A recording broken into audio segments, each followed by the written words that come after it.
Assalamualaikum warahmatullahi wabarakatuh. Nama saya Asyifa Aulia Sains dengan nomor NIM 43040200015. Di sini saya akan menjelaskan tentang ayat-ayat yang menerangkan proses penciptaan manusia dan proses pertumbuhan manusia. Untuk yang pertama, saya akan menjelaskan tentang proses penciptaan manusia.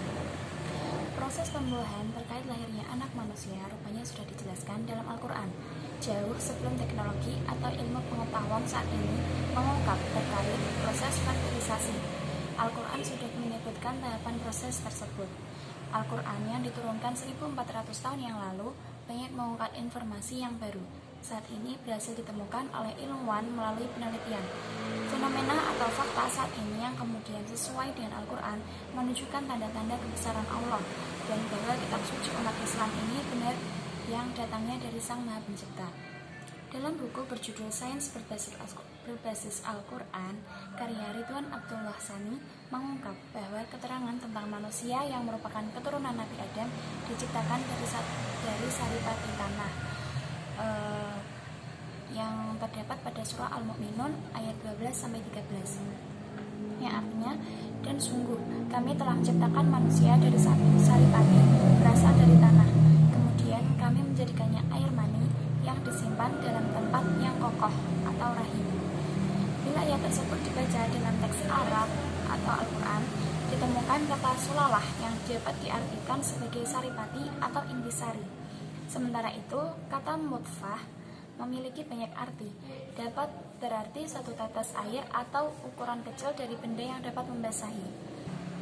Nutfah yang disimpan di dalam rahim tersebut mengalami proses sebagaimana yang diterangkan dalam surah Al-Mu'minun ayat 14. Proses tersebut tidak diketahui pada zaman Rasulullah, namun sesuai dengan penelitian tentang perkembangan janin yang dilakukan oleh ilmuwan pada saat ini. Kemudian air mani itu kami jadikan segumpal darah, lalu segumpal darah itu kami jadikan segumpal daging, dan segumpal daging itu kami jadikan tulang belulang. Lalu tulang belulang itu kami bungkus dengan daging. Kemudian kami jadikan dia makhluk yang berbentuk lain. Maka Maha Sucilah Allah, Pencipta yang paling baik. Surah Al-Mu'minun ayat 14 menjelaskan perkembangan embrio manusia di dalam rahim untuk menjadi fetus memerlukan waktu 8 minggu atau 56 hari setelah sel telur dibuahi. Setelah 8 minggu mulai terbentuklah struktur utama janin. Yang kedua, Al-Quran menyatakan bahwa embrio yang menempel tersebut merupakan gumpalan darah yang bersifat menempel atau al-alaq. Kata alaq atau alaqoh berasal dari kata alaqoh yang artinya sesuatu yang membeku, bergantung atau berdempet. Surah Al-Alaq yang pertama diturunkan kepada Rasulullah dengan perantaraan malaikat Jibril menerangkan bahwa manusia diciptakan dari alaq. Urgensi dari hal tersebut adalah mengajari manusia tentang ilmu yang belum mereka ketahui pada saat itu. Perintah membaca yang diikuti dengan informasi pengetahuan tersebut mengindikasikan bahwa manusia harus mempelajari tentang dirinya sendiri dan bagaimana ia diciptakan. Bacalah dengan menyebut nama Tuhanmu yang menciptakan. Dia telah menciptakan manusia dari segumpal darah. Bunyi surah Al-Alaq ayat 1-2.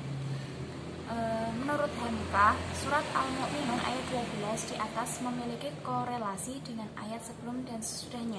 Dari ayat sebelumnya, yakni setelah Allah menurunkan ayat tentang 7 sikap orang mukmin yang menjadikan iman semakin kokoh.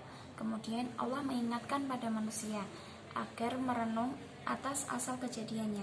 Dalam hal ini Allah menurunkan ayat tentang 7 fase penciptaan manusia. Yang ketiga, surah At-Tariq ayat 6-7, yang artinya dia diciptakan dari air yang dipancarkan, yang keluar dari antara tulang sulbi laki-laki dan tulang dada perempuan. Allah benar-benar mengingat kembali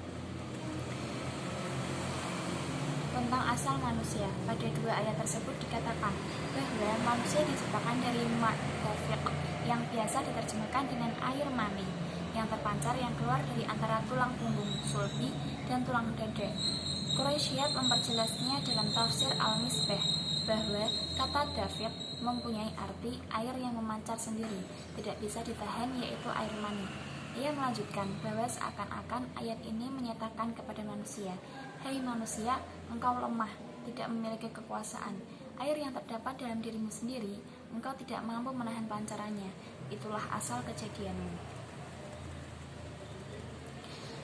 Sekarang kita memasuki ke ayat Al-Quran yang menjelaskan tentang proses pertumbuhan manusia. Untuk yang pertama, terdapat pada surah Al-Hajj ayat 25 yang berbunyi, wahai manusia, jika kamu meragukan hari kebangkitan, maka sesungguhnya kami telah menjadikanmu dari tanah, kemudian dari tetes mani, kemudian dari segumpal darah, kemudian dari segumpal daging yang sempurna kejadiannya dan yang tidak sempurna, agar kami jelaskan kepada kamu, dan kami tetapkan dalam rahim menurut kehendak kami, sampai waktu yang sudah ditentukan. Kemudian kami keluarkan kamu sebagai bayi. Kemudian dengan berangsur-angsur kamu sampai kepada usia dewasa, dan di antara kamu ada yang diwafatkan dan ada pula di antara kamu yang dikembalikan sampai usia sangat tua atau pikun, sehingga dia tidak mengetahui lagi sesuatu yang telah diketahuinya. Dan kamu lihat bumi ini kering, kemudian apabila telah kami turunkan air hujan di atasnya, hiduplah bumi itu dan menjadi subur dan menumbuhkan berbagai jenis pasangan tumbuhan yang indah. Di dalam tafsir Al-Jawahir fi Tafsir Al-Quran Al-Karim karya Tantawi Jauhari disebutkan bahwa di dalam ayat ini diberikan kiasan bahwa manusia berasal dari tanah, sebagaimana juga hewan dan tumbuh-tumbuhan.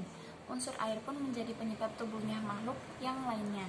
Setelah hadirnya proses keajaiban manusia di dalam rahim seorang ibu, Tantawi pun menegaskan terkait pentingnya ilmu al-ajnah atau embriologi manusia.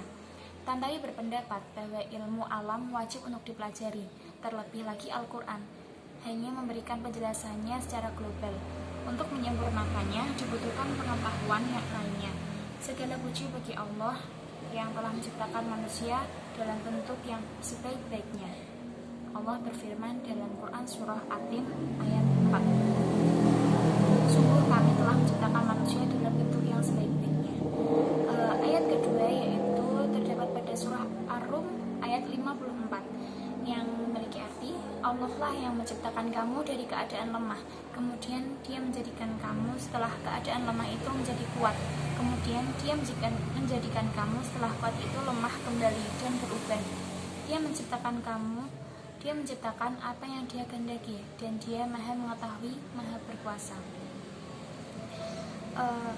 Dalam tafsir Jalalain, Allahul ladzi khalaqakum min dha'fin, yaitu Allah dialah yang menciptakan kalian dari keadaan lemah, yaitu dari air mani yang hina lagi lemah itu. Kemudian dia menjadikan kalian sesudah keadaan lemah yang lain, yaitu masa kanak-kanak menjadi kuat, masa muda yang penuh dengan semangat dan kekuatan.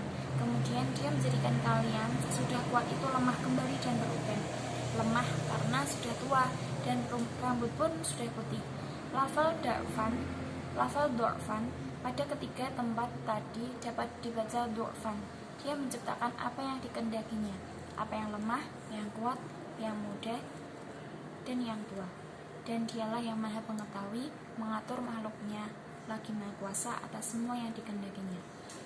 Surat ketiga terdapat pada surat Al-Mu'minun ayat 67 yang memiliki arti, dialah yang menciptakan kamu dari tanah, kemudian dari setetes mani, sesudah itu dari segumpal darah, kemudian dilahirkannya kamu sebagai seorang anak, kemudian kamu dibiarkan hidup supaya kamu sampai kepada masa dewasa, kemudian dibiarkan kamu hidup lagi sampai tua. Di antara kamu ada yang diwafatkan sebelum itu. Kami berbuat demikian supaya kamu sampai kepada ajal yang ditentukan dan supaya kamu memahaminya. Sekian penjelasan dari saya. Bila ada banyak salah, saya mohon maaf sebesar-besarnya. Billahi taufiq wal hidayah. Wassalamualaikum warahmatullahi wabarakatuh.